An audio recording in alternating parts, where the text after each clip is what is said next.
दिल्ली के मुख्यमंत्री अरविंद केजरीवाल ने राजधानी में चल रही बुलडोजर कार्रवाई पर सोमवार को सुबह पार्टी के विधायकों के साथ बैठक की। मदनपुर खादर, शाहीन बाग, मंगोलपुरी और करोल बाग सहित विभिन्न कई हिस्सों में पिछले कई दिनों से अतिक्रमण रोधी अभियान चल रहे हैं। दिल्ली के मुख्यमंत्री अरविंद केजरीवाल ने कहा कि दिल्ली में जिस तरह से अतिक्रमण रोधी अभियान चलाए जा रहे हैं, हम उसके खिलाफ हैं।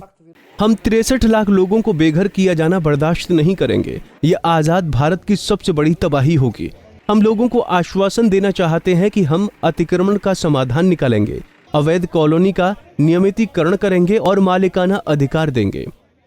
पिछले कुछ हफ्तों से हम लोग देख रहे हैं कि दिल्ली के अंदर नगर निगम की तरफ से, भारतीय जनता पार्टी शासित नगर निगम की तरफ से दिल्ली में कई जगह बुलडोज़र चलाए जा रहे हैं और कहा जा रहा है कि अगले कई महीनों तक बुलडोज़र चलाए जाएंगे।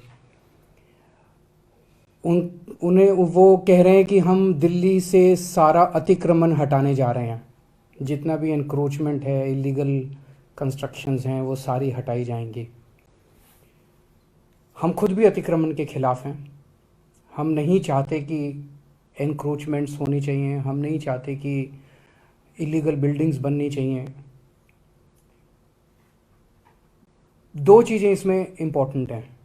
एक ये कि पिछले 75 साल में दिल्ली जिस तरह से बना है, दिल्ली प्लान्ड तरीके से नहीं बना। दिल्ली जिस तरह से दिल्ली का विस्तार हुआ, दिल्ली जिस तरह से बनी, 80% से ज़्यादा दिल्ली इलीगल या एनक्रोच्ड कही जा सकती है।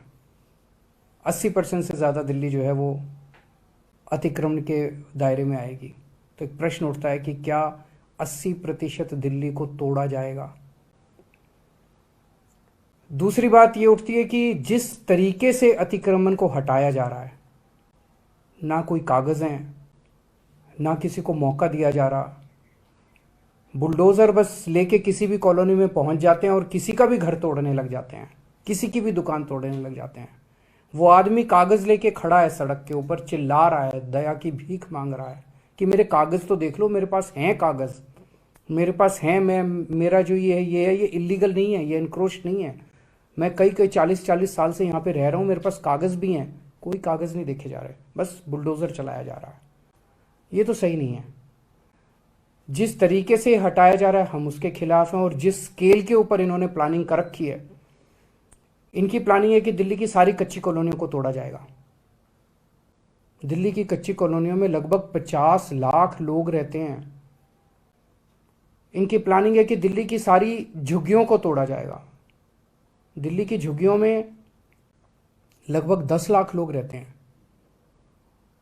इसके अलावा 3 लाख प्रॉपर्टीज़ की ऐसी इन लोगों ने लिस्ट बना रखी है, जहां पे इनका कहना है किसी ने नक्शे के इतर, जिन लोगों ने, किसी ने बालकनी थोड़ी बना ली, किसी ने एक कमरा अलग बना लिया, किसी ने इस किस्म के सारे पार्टली उन एनक्रोचमेंट्स को तोड़ा जाएगा। 63 लाख लोगों पे बुलडोज़र चलेंगे। मैं समझता हूँ ये आज़ाद भारत का सबसे बड़ा विध्वंस होगा, सबसे बड़ा विध्वंस होगा। ये तो सही नहीं है। चुनाव के पहले भारतीय जनता पार्टी ने कहा था कि कच्ची कॉलोनियों के लोगों को मालिकाना हक दिलाया जाएगा। चुनाव के पहले इन्होंने कहा था जहां झुग्गी वहीं मकान बना के दिए जाएंगे। और अब चुनाव के बाद ये इनको सबको तोड़ने के लिए आ गए। ये तो सही नहीं है। मैं समझता हूं जिस तरह से दिल्ली का, मैं फिर से दोहराना चाहता हूं कि हम भी अतिक्रमण के खिलाफ हैं। हम नहीं चाहते कि अतिक्रमण होना चाहिए। हम नहीं चाहते, हमारी दिल्ली खूबसूरत होनी चाहिए, हमारी दिल्ली अच्छी होनी चाहिए। लेकिन 63 लाख लोगों को आप बेघर कर दोगे, 63 लाख लोगों को की दुकानें तोड़ दोगे, उनकी रोज़मर्रा की ज़िंदगी खराब कर दोगे, ये तो कोई बर्दाश्त नहीं करने वाला। बता दें कि आप विधायकों की बैठक शनिवार को होने वाली थी, लेकिन मुंडका इलाके में एक इमारत में भीषण आग लगने की घटना के बाद इसे रद्द कर दिया गया था। आग की चपेट में आने से 27 लोगों की दर्दनाक मौत हो गई थी। Bureau report, Punjab Kesari TV.